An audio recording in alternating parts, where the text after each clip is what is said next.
as corona cases continue to rise in Georgia, Governor Brian Kemp has escalated his battle with Atlanta's Mayor Keisha Lance Bottoms. He's suing the city and the mayor. He just started this whole thing yesterday on Thursday. So the lawsuit comes after Lance Bottoms introduced her mandatory mask ordinance that makes not wearing a mask within Atlanta city limits punishable by a fine and up to 6 months in jail. So Brian Kemp decided to go ahead and block that and create like a statewide mandate to not force people to wear masks, but allow them to kind of figure it on their own. So he had a series of tweets to explain himself. He started off by saying, someone pointed out, he said, "This lawsuit is on behalf of the Atlanta business owners and their hardworking employees who are struggling to survive during these difficult times." He went on to say, "These men and women are doing their very best to put food on the table for their families while local elected officials shutter businesses and undermine economic growth." You see where he's going with this. The third part was just like sending in the Georgia Guard to protect these living in our capital city from crime and violence, I refuse to sit back and watch as disastrous policies threaten the lives and livelihoods of our citizens. And lastly, we will fight to stop these reckless actions and put people over pandemic policies. So of course, the mayor of Atlanta, she responded, Keisha Lance Bottoms responded also on Twitter. She responds by saying 3,104 Georgians have died, and I and my family are amongst the 106,000 who tested positive for COVID-19. Meanwhile, I've been sued by Governor Kemp for a mask mandate. A better use of taxpayer money would be to expand testing and contact tracing. So we'll see where this all falls out. I think Mayor Bottoms is absolutely right about the timing of this too. She points out that there's several Georgia cities had already done a mask mandate, and Kemp had not said anything about it. But when she did one in Atlanta, and then President Trump was at the airport, and she mentioned that he was not wearing a mask, all of a sudden Trump and Kemp caught feelings. And they should be more worried about people catching the disease, but they caught their feelings and they were like, "Oh yeah, let's go after her." Okay.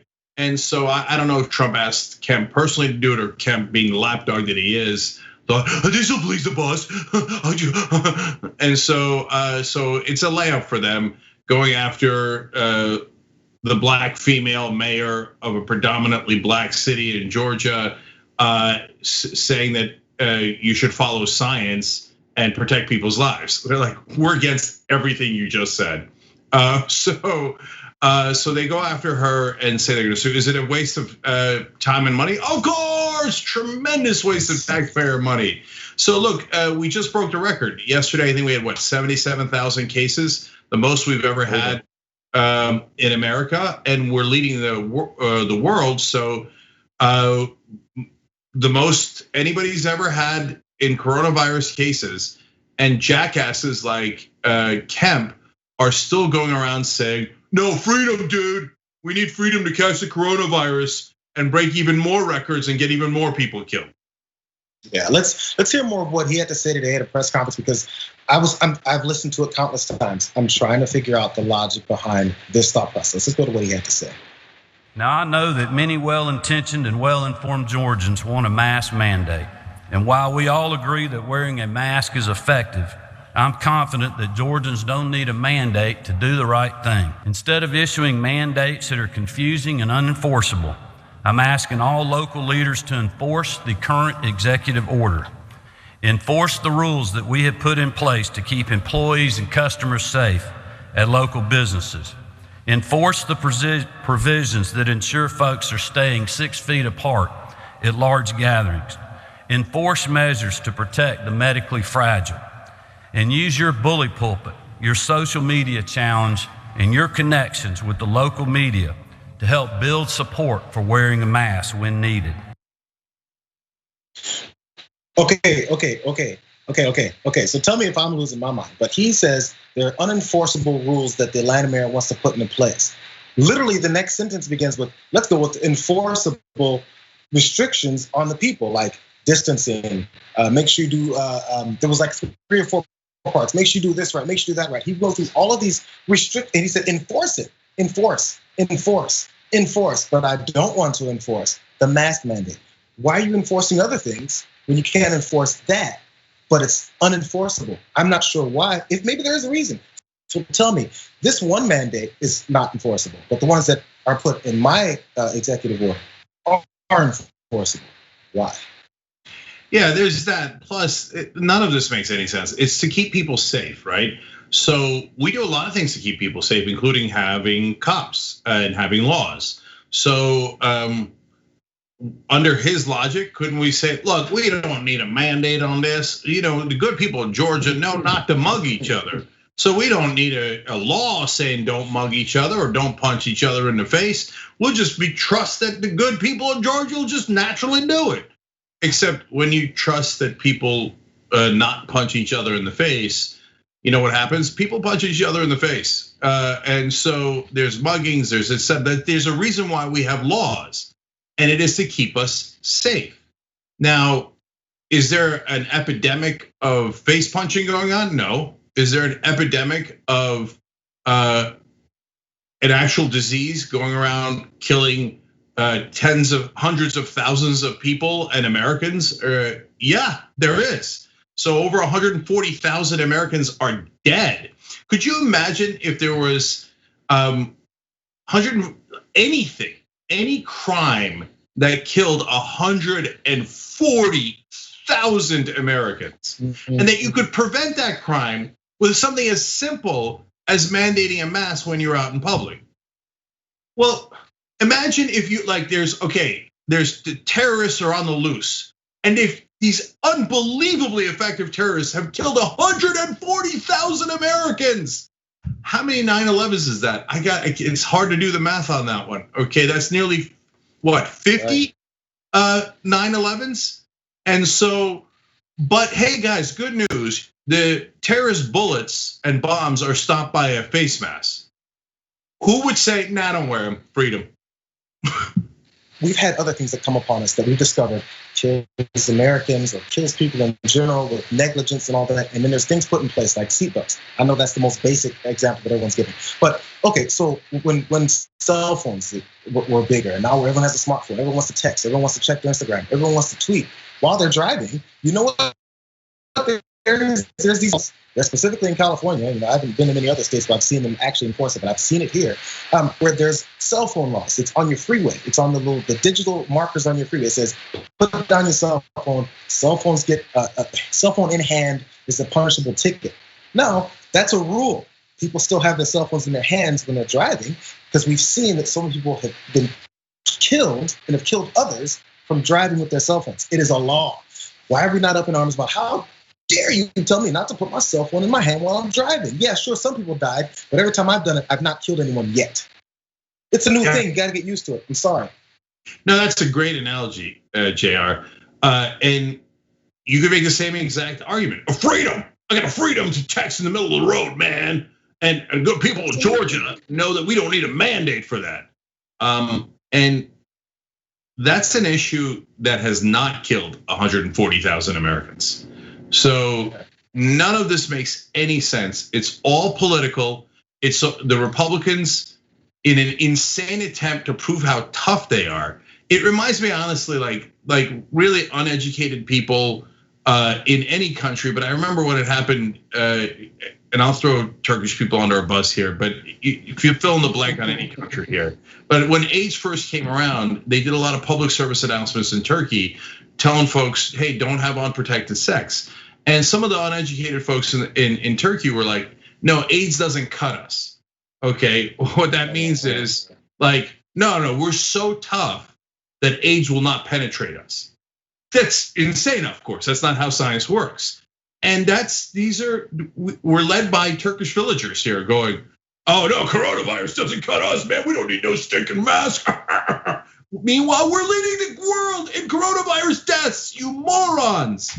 So no, look, this election and now all elections going forward is really a matter of smart people versus stupid people. And if you're in the Republican Party and you think that you're tougher than coronavirus and you don't need masks, you are a stupid person. You're literally stupid. And so if you want to vote for Republicans who want to get people killed because they don't want to do the simplest protection of society and want to get tens of thousands, hundreds of thousands of people killed, you're a stupid person and you're killing us all. Even if you want to be greedy Yeah, even if you want to be greedy and go with the economy, which means the economy can actually get restarted sooner if we hunker down like we should have in the beginning and done what we had to do, then you have a chance to go. I want to skip to the second of the next three graphics really fast about more of Trump's suit, because this not Trump's, Kemp's same. His lawsuit, or his when he's suing the Atlanta mayor. He said, the suit also opposes more than just the mask ordinance.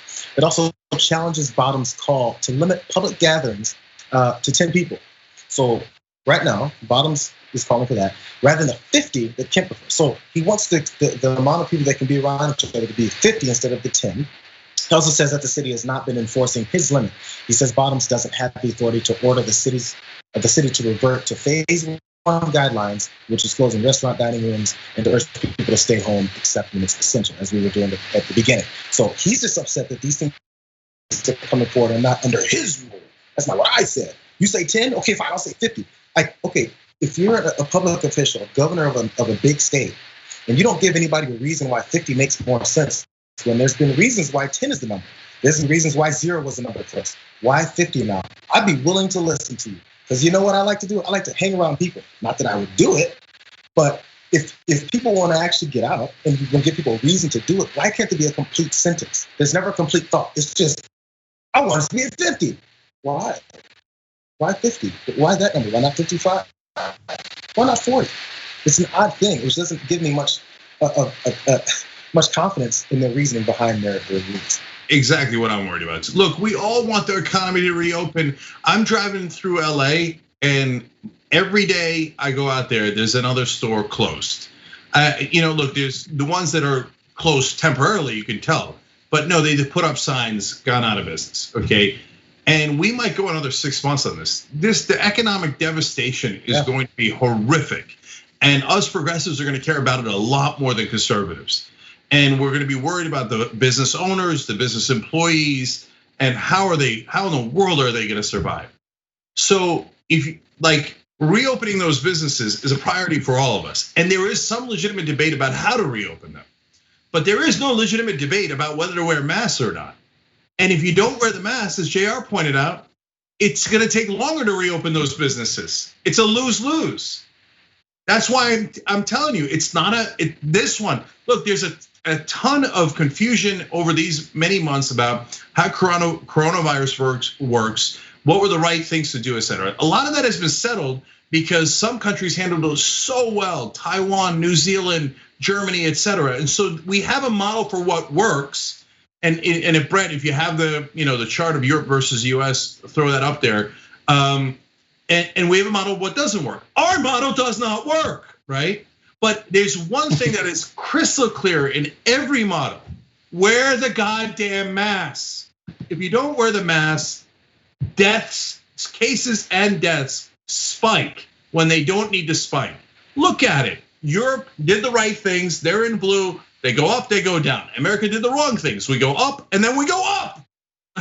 And all 4 countries leading in coronavirus cases are led by right-wing authoritarian nationalist leaders who do not believe in science. US is number 1, Brazil's number 2 with Bolsonaro. He even got COVID himself. And then you got Modi in India and you got Putin in Russia. All 4 big nationalists. We don't need the world. We don't need no stinking science and all that. And next thing you know, in a worldwide pandemic, it turns out you need the world and you need science. Science is real. But we have Neanderthals like Kemp who are actively suing and wasting taxpayer money to go in the wrong direction. If you vote for that, there's just no excuse for you. So, okay, you want to get people killed? Have at it, Hoss. We're in a democracy.